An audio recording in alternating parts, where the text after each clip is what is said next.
Hiyo everybody, welcome back. And I am so excited today. And why am I excited? Because we got us a generator. So a lot of you out there may want to purchase a generator and got questions about them and stuff like that, but we have been saving up for this specific one.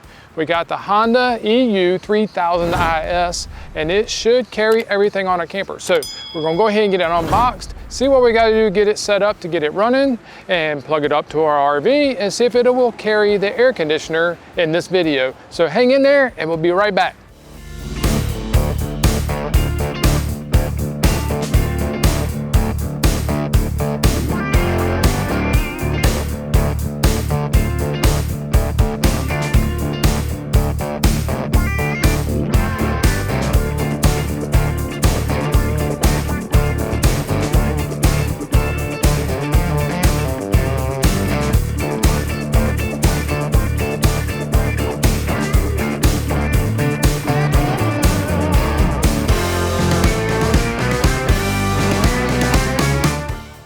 Welcome back, and here it is all put together.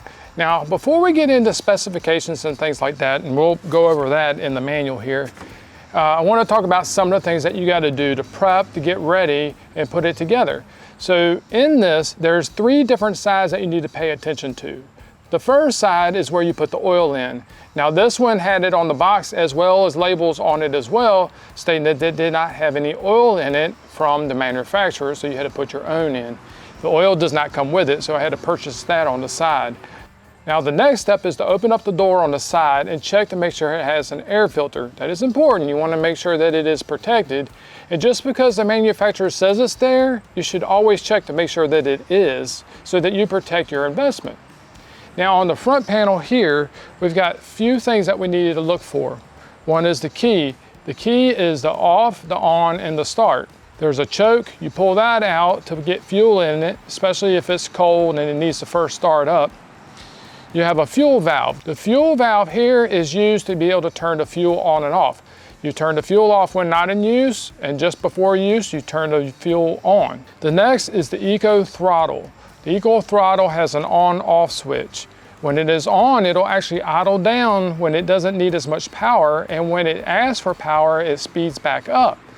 You can actually turn it off, and by turning it off, ramps the speed of the motor up and keeps it up. And yes, usually used for things that pull higher current for on and off periods, like drills and things like that you may use in the construction site. Now we're going to be using ours for an RV, so you don't really need to do that, I don't believe. We'll do some tests on that over time. So I plan on, if possible, to leave it on. That way it'll ramp down when not in high use, and then when it is being high use, it'll ramp up like running an air conditioner or something like that. The next section over here is the plugs. You got 2 110 20 amp plugs and 1 30 amp.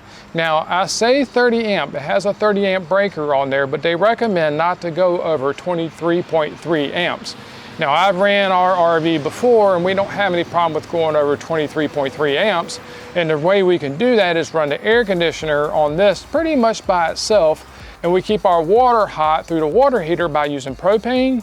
And we'll also run the fridge on the propane. That way we're not pulling so much from here. And the primary reason that we wanted this one is because it's quiet, it's friendly in the campgrounds, and it can still run our air conditioner. So that's pretty much the things on the back and the sides that you need to pay attention to. The other thing is filling up the gas. Now, I don't think I need to go into details of filling up the fuel, but the fuel does get filled up on top, and it has a level gauge as well on there that'll show you as you're filling it up. There's this little red sliver thing that slides up, and as it gets to the top, you know that you're full. Now we'll get into a test here in just a minute. We're gonna actually plug it up to the RV and test it out by turning on the air conditioner and see when it ramps up and how loud it is and stuff like that. But before we get into that, let's talk about a few specifications. And we'll get to the manual for that, so that I'll make sure you get the right, correct information.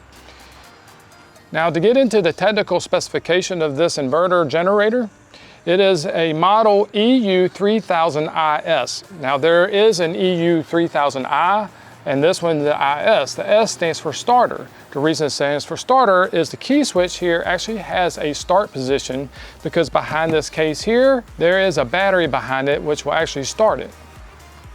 Now, before going too much further into the specifications, there's a pull handle on this side as well, which if the battery is dead or something like that, you can flip this to the on switch and pull that handle over there and start the generator as well.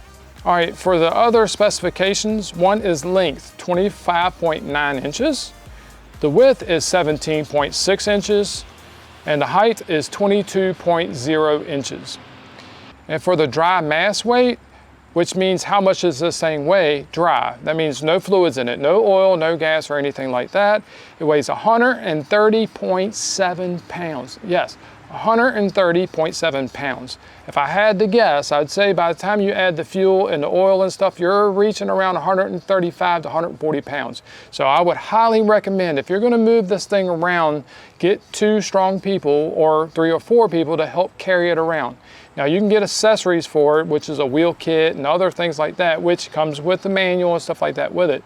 So just kind of keep that in mind. If you plan on getting this and powering your RV or anything else, just keep in mind, she is quite heavy. All right, on for the engine. The engine is a 4-stroke, which means you just put regular gas in. You don't have to mix oil or anything like that. The engine speed runs around 3,500 to 3,800 RPM. It cools itself by forced air. That means it pulls air in, it goes by the engine, and then cools itself off and pushes that hot air out. The fuel tank capacity is about 3.5 gallons or 3.43 gallons per the manual. So it doesn't take a lot of fuel. Now we're going to do tests later on in another video to see about how long this thing will run from full to empty under a load when running the air conditioner and stuff like that on our RV. That's for another day. Now, oil capacity is 18 ounces. Now, 18 ounces isn't a whole lot of oil and it doesn't take a lot. It's a very efficient engine. Now, don't do like I did. I should have read the manual first. And speaking of that, always read the manual before you do anything. Now, I know you guys out there, we don't like to read manuals or instructions. We just kind of jump in and do it. But you're going to spend a lot of money on one of these. You want to make sure that it's taken well care of. So read the manual. And here's the reason why. As I was putting oil into this thing, I did not pay attention to how much. I thought, well, they sold me a quart of oil. It must take a quart of oil to put in this thing. So I started filling it up and I made a mess. I'm telling you, a heck of a mess. Now, it went on a cardboard and I was able to clean it all up good. But yet, read the manual. So it's 18 ounces of oil. It's not a lot. So if you buy a quart of oil, it's a good chance that you're going to be able to use some of it a couple of times. So hold on to that. Also, speaking of putting in oil, make sure that you have some kind of funnel. The hole in this is not that big and you're gonna make a mess if you don't have a funnel. So buy yourself a small funnel that'll fit inside of that hole that you can pour the oil in. For voltage, it actually has AC and DC, so alternating current. That's the kind of voltage that you run in your house and stuff like that. And it also has DC, which is the same kind of voltage that you have in your car, stuff like that, your 12-volt system and whatnot. So your AC has 120 volts, just like your house. And as I said before, on this side is a 20 amp leg, kind of like a regular house wall outlet or something like that. And then on this side is your 30 amp. Now this one is a 23.3 amp, which has a 30 amp breaker, but they recommend not to go over 23.3 amps on this one. Now for the DC side, which is this right here, it says right here in the manual, and I'm gonna read it out loud here, only for charging 12 volt automotive batteries. Maximum charging output equals 12 amps. So that's really for just charging other batteries. And then the last little bit on the page is about tune-up. It says spark plug gap to refer to page 49. Valve clearance, see authorized Honda dealer, and then other specifications. No other adjustments are needed. So that's really about it. Get your oil in, you get your fuel in, you check everything out, you make sure your air filter is good, and then you fire up and let her run for a little bit just to make sure that everything is good to go. All right, on to the next step. What we want to do is actually connect our RV to this. In order to do that, I have to have an adapter. This adapter is the same kind of plug, or for me, it's 30 amp, that you would plug up at a campsite or anything like that. And we're going to take this in and plug it into here. Now this has 3 slots. This one here has an extra little leg on it, so you got to plug it into here. It'll go in and twist and lock in, and then we'll plug our RV into this side and run our RV. So what we're going to do for our test today, we're going to see how loud it is when it's just running normally, and then we're going to turn on the air conditioner and see what it sounds like when we actually get some power running behind it, and just see what the differences look like. All right, so let's do this.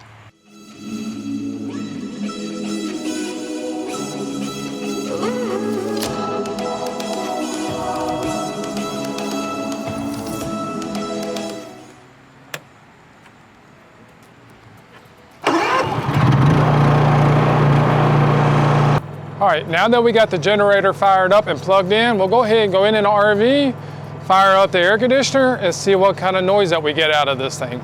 Now we're gonna go ahead and kick on the air conditioner. You're gonna hear the air blow and stuff like that. We'll see what the generator does from a noise standpoint and see how loud it actually gets. All right, now I've turned it on. We'll have the AC running in just a second.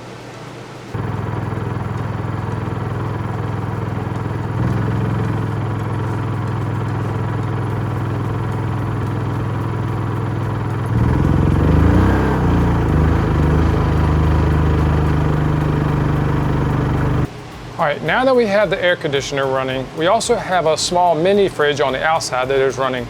Now, that is something to remember. If you're gonna hook up a generator, make sure you remember the things that you have hooked up to your RV that's gonna be pulling power. I didn't even give a thought about the refrigerator on the outside. Now, I've got the refrigerator on the inside now turned on electricity. I have the little mini fridge on the outside turned on. I have the air conditioner running. And we're gonna do a quick test real quick just to fire up the microwave and see what it does, and see if it can handle all that power.